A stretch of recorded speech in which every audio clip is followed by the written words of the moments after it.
the maracas, I go chick, chicky, boom, chick, chicky, boom. Welcome to No Laughing Matter with Cuba Pete, a show that takes a critical look at the disparities between medical school education and society's growing healthcare inequities. Join Dr. Pedro Cuba Pete Greer each episode as he interviews the experts working to transform medical education and ensuring that future doctors are trained to provide equitable and compassionate healthcare for all communities. Dr. Greer received the Presidential Medal of Freedom in 2009, honoring his dedication to providing health care to underserved populations.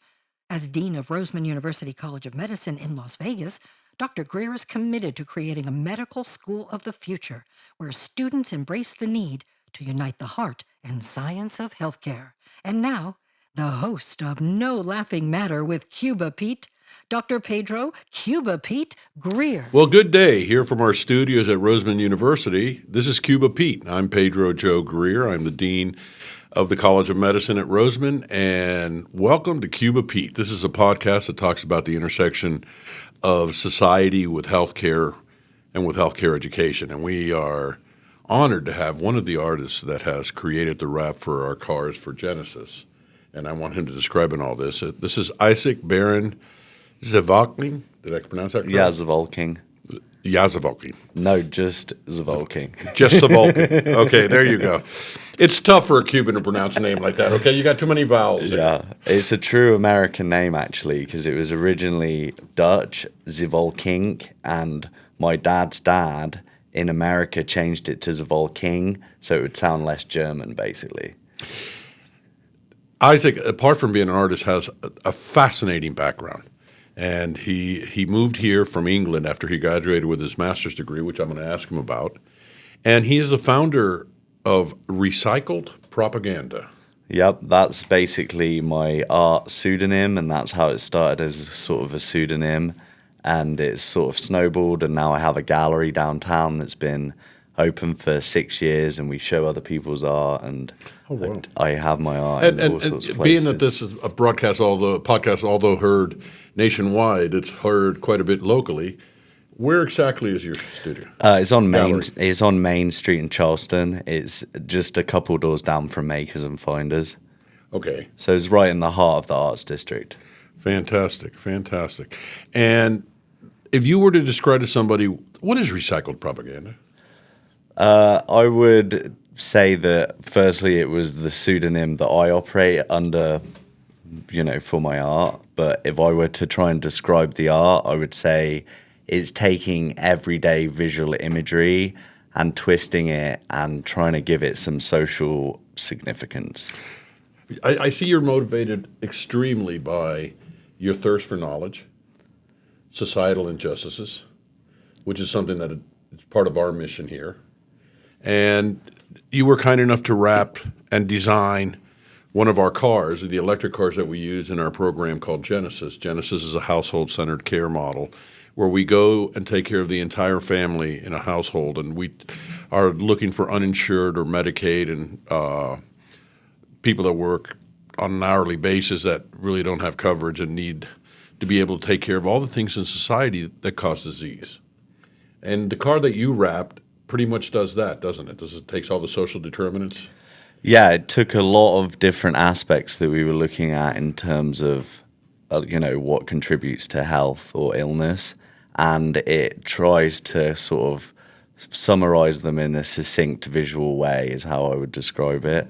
And the underlying basis for that with me is, education and self-improvement and self-education and self-autonomy. And through my art, when I moved here, I didn't have an intention of becoming an artist or doing what I'm doing. It was really through just visualizing the future that I wanted. And I think that there's a lot of power in that. And that was sort of the underlying message that I wanted to come through. Fantastic. And by the way, if you haven't noticed, his accent is not from California. No, some people say Texas, but not quite. I'm from England. I've moved out here in 2012. I'm from the Midlands. And you went to college and got your master's. What did you study? So my degree was in sports technology, and that was a reflection of me loving art and design and also loving sport, and it was a way for me to marry them both. It was a very specific sort of degree. Through that, I was able to get a scholarship for a master's degree, which was 2D and 3D visualization. So it was the early days of computer-aided design. So it was really like seeing the gray area between analog and digital methodologies in like visualizing stuff, whether that be sports or not sports. And that really made me fall back in love with art. My mom is an art teacher and my sister's an artist in England. So I grew up in a very heavily artistic environment.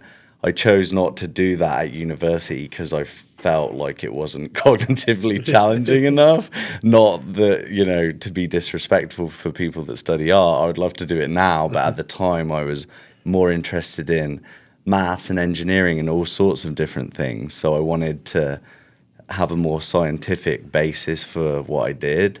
But then I really got out of just drawing or painting or getting messy and that side of things, which I really missed.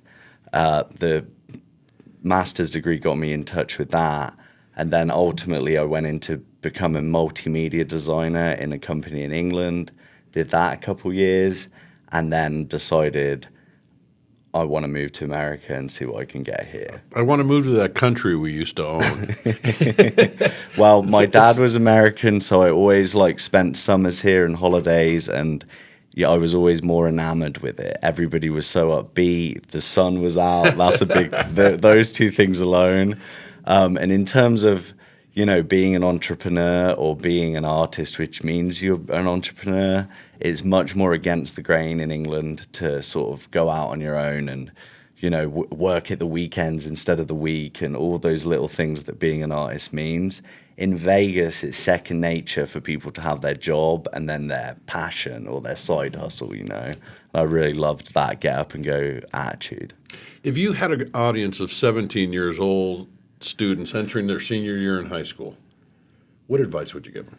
I would say do what turns you on.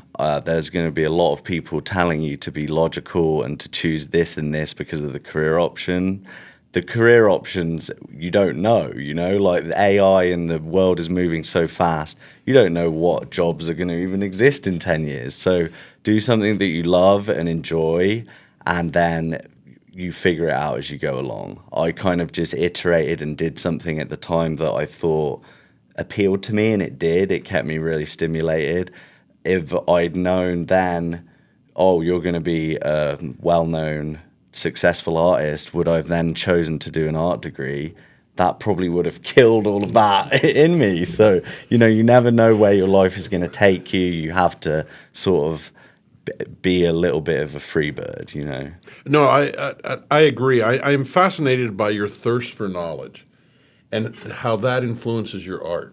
My recommendation a lot of times to 17-year-old kids is study the liberal arts. And they say, why? I said, because you got to prepare yourself for whatever comes.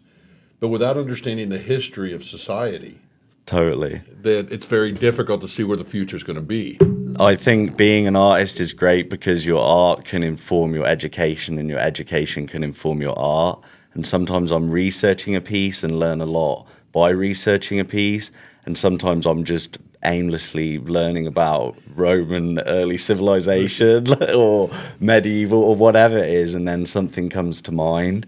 So education a lot of the time I feel like is tangential and undirected, but that's the beauty in it. And being an artist, you can really express that in its truest form because you can get ideas from anywhere. Mark Twain had a wonderful quote, which was, never let your schooling interfere with your education. And I couldn't agree with you more. And I think I was at quite a unruly high school, so it taught me at a young age to be autonomous with my learning and don't count on necessarily the structure to teach you things, And I think after your formal education is probably the hardest test of, are you going to keep being an inquisitive person and keep learning about the world or what you do? And then it's about how do you establish routines within your daily practice when there ain't a teacher saying there's a deadline and this and that. You know, it was interesting. I see a lot of how you're talking. I'm just imagining. I don't know your parents, but your mother being an art teacher and all that. Actually, artists instill freedom in people, which is something that a lot of people don't really correlate one with the other. But I find the artistic. I have a son who studied philosophy and religious study and is now a professional comedian. He's does one-man shows. He's a writer. And, you know, it's interesting. He and his wife, we never go anywhere. If there's a museum or something interesting in that town, we got to go there. Yeah. And that came along because my wife is an art historian and she had her master's in museum management. I couldn't get any of my kids to study science. I was a physicist, then I went to med school, and I'm going like, okay, you guys. And then both of my kids studied philosophy. And so the argument was I would tell them that math is the basis of philosophy. And my daughter would say, no, Dad, philosophy is the basis of math. I said, I'm paying the tuition, math wins. That's how that goes. Do you teach art? Do you have students? No, I have. Previously, I've actually taught wine and art on the Strip to like tourists. I did that for many years, and that was a great way to just like hone how quickly you can do stuff. And teaching really is the best way of learning. Yes. And I coached college basketball. I played college basketball too. And you really learn it with sports is as soon as you try and break it down and teach it to someone, light bulbs go off in your head and you're like, oh, that's right. I think now the teaching with me is like I'm so far behind just doing my own work that then teaching it can't even come to the realm. But I teach in, I would say, a different way now. I have interns and people that I have around me, especially doing larger mural projects and stuff like that, that assist me. But again, Ethan, who's like my main assistant, I say to people, I learn more off him than he learns off me, you know? So it's teaching is a funny thing. Online, is there anywhere anybody can go to visit your art? So Instagram, Facebook, Twitter has all my art. My website has all of my And your stuff. website is what? Recycledpropaganda.com. Okay, perfect. That's recycled propaganda, one word, Yeah. .com. And you could see some of the spectacular art that he has there. I've seen it. And then the gallery, we're open every day of the week, 11 to 7. And then Friday, Saturday, we're open to 9 p.m. And we're just opposite where Esther's Kitchen is on Main Street. Really? Yeah. By the way, that's a wonderful Italian restaurant. Yeah, they're award-winning, and yeah, Is this the new Esther's? Or? It's the new Esther's. Yeah, they moved into where the Retro Vegas building was. Okay. And that's pretty much just directly opposite us. Okay, perfect. When my wife comes back into town, she's right now with my daughter and my granddaughter at Disney World. She lost the bet.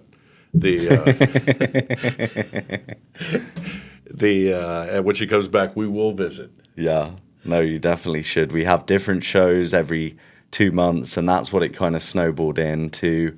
Originally, I opened the gallery just because there weren't many galleries to represent my own work. And then in doing that, you sort of learn, well, all the other artists are in the same position. So then I do 2-month shows now for different artists all through the year. And that's like another way of like mentoring or teaching people. For me, teaching has always been through doing, and that with art is the best, most effective way to teach. And having a gallery and allowing people to come in and show and helping them along the way is, I think, really rewarding to me too. You know, the art is an invaluable thing when it comes to medical education. Because as much as we want to think that we're purely science, we are not. There's an art of medicine. And actually, art itself teaches medical students. It teaches them how to observe, how to describe. And medical students, a lot of them have hidden talents. At our last institution, which we're going to do here, we will publish an annual book, we used to call it Eloquor at our prior institution, where the students could put their prose, their poetry, their paintings, their photography. And then when we release the annual book. If they're performers, you could have the performing arts. But I think that is an invaluable aspect of our profession. And when you lose that, you lose the human touch of what it is to be a physician. You could have the greatest book knowledge, but if you don't know how to look at folks, how to approach somebody, how to understand their feelings. And I would argue the same back to artists about having a scientific brain. And the reason I feel privileged is my mother was an artist and my dad was a businessman. So it's like the left and right side of brains coming together, and that's what makes you a balanced and happy person. And I've actually taught wine and art classes to, my wife is a nurse, to a room full of nurses. And to me, it's just like, come on, do this. And they're like 10 out of 10 anxiety. And then I just have to say to myself, but imagine if I was in ICU, like that's how I would be. Well, let me tell you something. The nurses are the backbone of what is our profession. And actually recently in surveys, especially after the pandemic, nurses have maintained a superior rating above 90%, where doctors have dropped to below 30. And the reason is very simple. We see nurses as providers without any conflict of interest. The system of this country makes doctors look like they have a conflict of interest when they're sending out creditors and things of that nature. And so when somebody's sick and the system is as bad as it is, you surely don't want to keep getting more and more bills. Right. And so that makes a lot of sense. And here we try to instill that 100%. What I plan to do is hopefully raise some money so I can have a artist in residence, which I think would be vitally important to the students. That this is not just about science. Science is the basis of what we do. But you have to be able to know when you have to pivot one way or the other. That doesn't follow that algorithm. Yeah, totally. And seeing how, propaganda, to bring that word in, and how people learn stuff isn't necessarily through science. It's through the visuals that come with science and all of that. So 100%. Well, there's a couple things that are going to happen. I need your curriculum vitae or your resume, because I definitely want to give you an appointment here at the medical school. Cool. And I hope you'll accept the fact that I'm going to ask you, and I'm doing this publicly for a very specific reason, that you come back and teach our students. Oh, yeah, that would be great, yeah. I'll even bring you Cuban food. So it becomes vitally, vitally important that art is part of what we do. As a matter of fact, one of my senior faculty members, Dr. Maren Gillis, is a philosopher trained in Europe who brings in the whole aspect of art to be able to teach the students critical thinking, creative thinking, because God forbid you should think we have it all correct in medicine. We're not even close. Yeah. And so I think by marrying these things, it'll become a big difference. So, well, and I think the therapy side of it, and to go back to the core reason I'm an artist, when I left England, I never moved to America with the intention of being an artist. I moved here and I was so frustrated and hyper aware of the social injustices that I needed a catharsis for all of that energy, and it gave me an outlet to just feel okay, like I'm doing something in the world, Which is, thank you. And you are. Because I don't know about anybody else, but art makes me happy. When somebody says, why do you buy a piece of art? I say, because I enjoy it. I'm not going to buy it because it's a famous artist. Yeah. If I don't enjoy the artwork, why have it sitting there and staring at it? Right. It brings cheer and happiness, or it could bring memories. I think the people that ask that question are the ones that don't have any art in their house. Because once you hang it, it has, and especially people that have never hung art in their house. And for me, that's an unimaginable concept because I was surrounded by it my whole life. But I think that you don't realize how much you see in it and how differently you see in it based on you. The art is a true reflection of how you are and who you are. Which is really interesting when I buy art and my wife buys art, because she doesn't necessarily like that. Right. And by the way, her art wins all the time. But you remind me a bit of my daughter. My daughter is 40 years old now, and she's an attorney. And I married way up. Let's make that so you know this. And so when my daughter got into law school, she got into Yale on down. I'm Cuban, so she couldn't go to Yale because I told her my mother would pronounce it jail. And she ended up at Harvard, which she didn't like, but she graduated top of her class. And Wow. I said, I know you're smart. I married up. I know you like to help people. Why don't you want to be a doctor? And she goes, Dad, you don't get it, do you? She goes, physicians are doctors to people. Lawyers should be doctors for society. Oh, yeah, that's good. And so she does public interest law. That's what she does. And she Yeah. does community lawyering, and she sees all the injustices that are out there, and your generation is going to save this world. So Yeah, hopefully. And And art is the doctor for your soul, I guess. oh, right? it surely is. Isaac, if you have the opportunity right now to send a message to anybody, what would you say? In terms of art and medicine and welfare, I would say you should pick up a pencil and pick up a paintbrush and go and make a piece of art, and you're going to feel better about life and the world. Isaac, thank you first of all for what you do. Number one, I don't know your parents. Thank them if you see them for what they produced, and thank you for doing the car with the complexities that come along with social determinants, and to do all that. Yeah, that was a really fun project. Yeah. Thank you. And as I speak for all of Las Vegas, thank you for being here. Yeah, Pick the right place. it's been great, and being here 12 years now, I feel like I've sort of grown with the city so much and grown up with the city, and now it's like we live in this real city, and it's almost unbelievable. And the sky's the limit. It feels like everybody's very full of ambition and ideas and creativity, and I think that a lot of that pivots around art. It pivots around art and the fact that we are not on the East and the West Coast anchored down by traditions.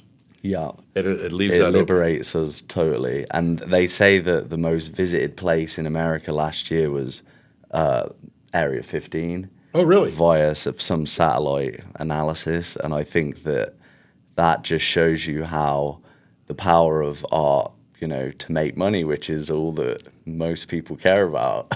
And I think that it could be the driving force of tourism for Vegas, Wow, that's a really fascinating. As a matter of fact, my daughter brought my granddaughter and her husband, when she was about 1.5 years old. The first place they went was Area 15. Yeah, there you go. And she has her picture with all the different Yeah. interactive things, and Yeah. she really loved it. She really loved it. And with that, folks, here we have a great member of our society. Isaac, thank you for what you've done. I really can't thank you enough. I mean, art is so important. It really, really is. It's almost more important than medicine, or it might be. Just the joy it brings. From our studios here in Summerlin, right on the Roseman campus, this is Cuba Pete saying, thank you all, and let's do something to make our society better. Let's do that on a daily basis. Thank you. Thank you. If you enjoyed today's podcast, please subscribe, like, and comment on your favorite podcast platform. If you'd like to support the groundbreaking work that Dr. Greer is doing at the Roseman University College of Medicine, please donate at the link below.